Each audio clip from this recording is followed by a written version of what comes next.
अब आप लोग सोच रहे होंगे ये बच्चा जरा सा है, लेकिन मैं उसके लिए कह सकता हूं कि तुम्हारी शख्सियत से ये सबक लेंगी नई नस्लें। तुम्हारी शख्सियत से ये सबक लेंगी नई नस्लें कि वही मंजिल पे पहुंचा है जो अपने पांव चलता है और डुबो देता है कोई नाम तक भी खानदानों के, और किसी के नाम से मशहूर होकर गांव चलता है। ललितपुर उत्तर प्रदेश से हमारे बीच में आया है, और ये भूमि बड़ी पावन है, ये भूमि बड़ी पवित्र है। इस भूमि पर प्रत्येक व्यक्ति जीवन में कम से कम एक बार तो निश्चित रूप से यहाँ की चरण रज को अपने मस्तक पर लगाने जरूर आता है। यहाँ नंद बाबा के घर में 9 लाख गायें थी, और आज हमारा दुर्भाग्य है कि करीब 9 करोड़ गायें सड़कों पे घूम रही है। गायों का वध, बैलों का वध, फिर अवध कहां रह पाएगा? गायों का वध, बैलों का वध, फिर अवध कहां रह पाएगा? और बेचेंगे मांस विदेशों को, क्या राम राज आ पाएगा? अरे गोपालों की धरती पर गायों का खून बहाएगा तो राम कृष्ण का नहीं, देश जल्लादों का कहलाएगा। 78 साल स्वतंत्रता को भी हो गए।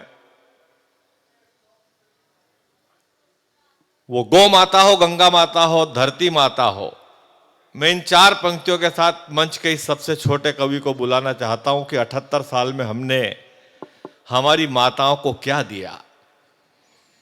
कि बस जातिवाद के दंगे भारत माता के लिए, बस जातिवाद के दंगे भारत माता के लिए, और गंदगी दुनिया भर की यमुना माता के लिए।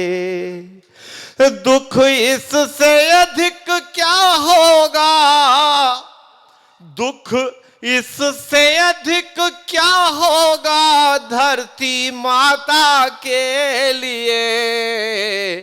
2 गज जमीन ना छोड़ी गौ माता के लिए, 2 गज।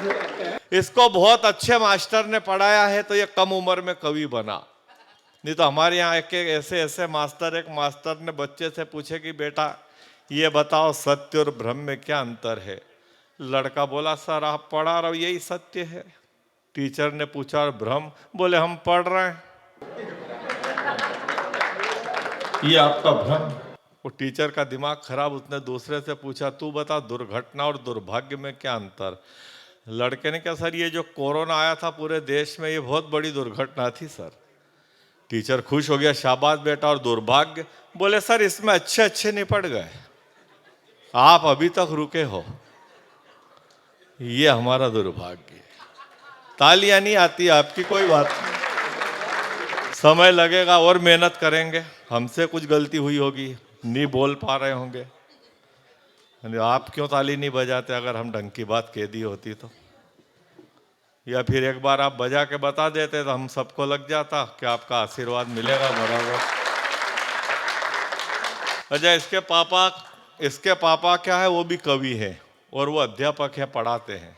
वो रात भर कवि सम्मेलन में रहते हैं, दिन में स्कूल जाते हैं, नींद आ जाती है। अब ये इसके पापा स्कूल गए तो नींद आ गई, और इतने में इंस्पेक्टर आ गया। इसके पापा से पूछ लिया, बोले पढ़ाई वढ़ाई क्या हो रही, तुम सो रहे हो? इसके पापा हाजिर जवाब, बोले सो नहीं रहा था सर, आज बच्चों को बता रहा था कि कुंभकर्ण कैसे सोता था।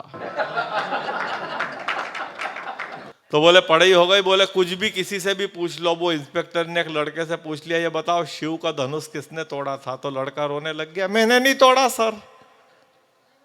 इंस्पेक्टर ने मास्टर से पूछा, इसको तो पता ही नहीं शिव का धनुष किसने तोड़ा। मास्टर बोला ये लड़का सीधा है सर, 2 लड़के बदमाश से तोड़ के गए, आज आए नहीं।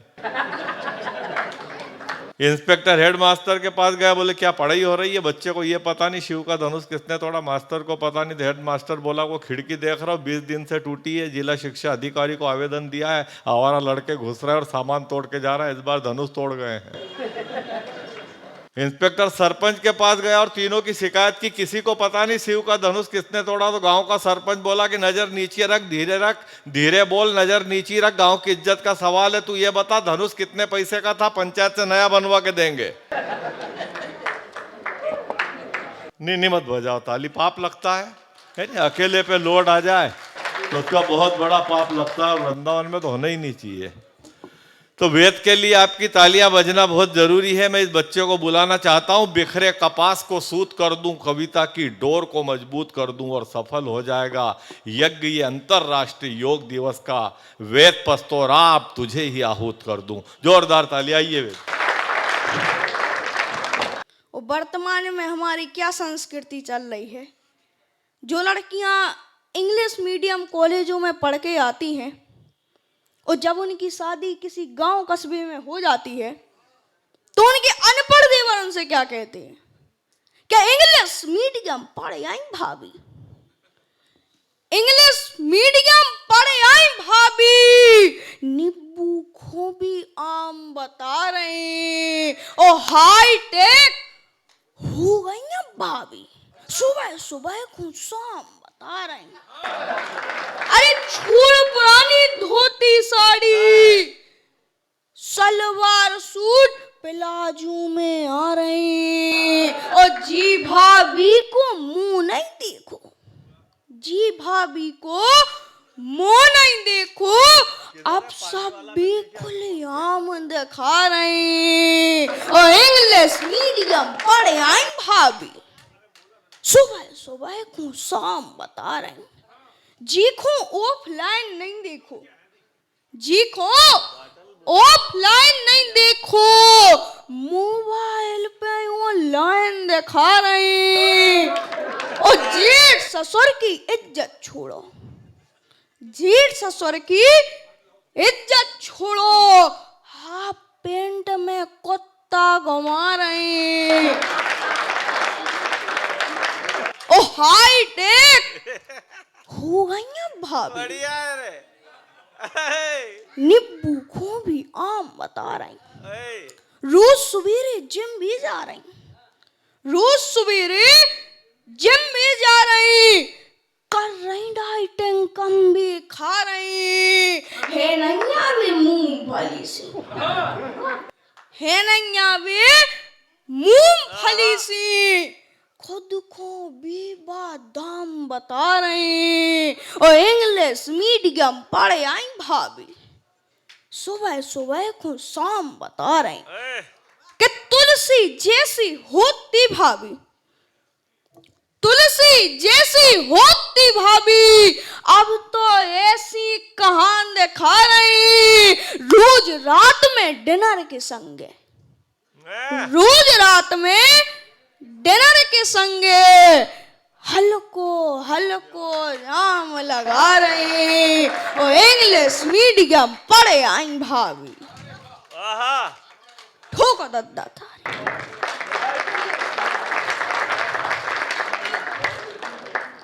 यहाँ पे पापा विराजमान हैं, ये चल लाइने पापा के सम्मान में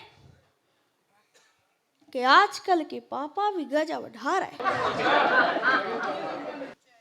आजकल के पापा भी गजब ढा रहे, मम्मी के माए के जाने पे खुशियां मना रहे, मम्मी के माए के जाने पे खुशियां मना रहे, मम्मी को डायन पड़ोसन को डार्लिंग बुला रहे, मम्मी को डायन पड़ोसन को डार्लिंग बुला रहे, वो आजकल के पापा भी गजब ढा रहे, बाथरूम में बैठ के, बाथरूम में बैठ के मोबाइल चला रहे और बच्चों की फीस भरने को पैसा नहीं, दोस्तों को बियर पिला रहे और मम्मी को हार नहीं, मम्मी को हार नहीं, ऑफिस वाली को कार दिला रहे, वो आजकल के पापा भी गजब ढा रहे, करोड़ों कमाता हूं महीने में, करोड़ों कमाता हूं महीने में,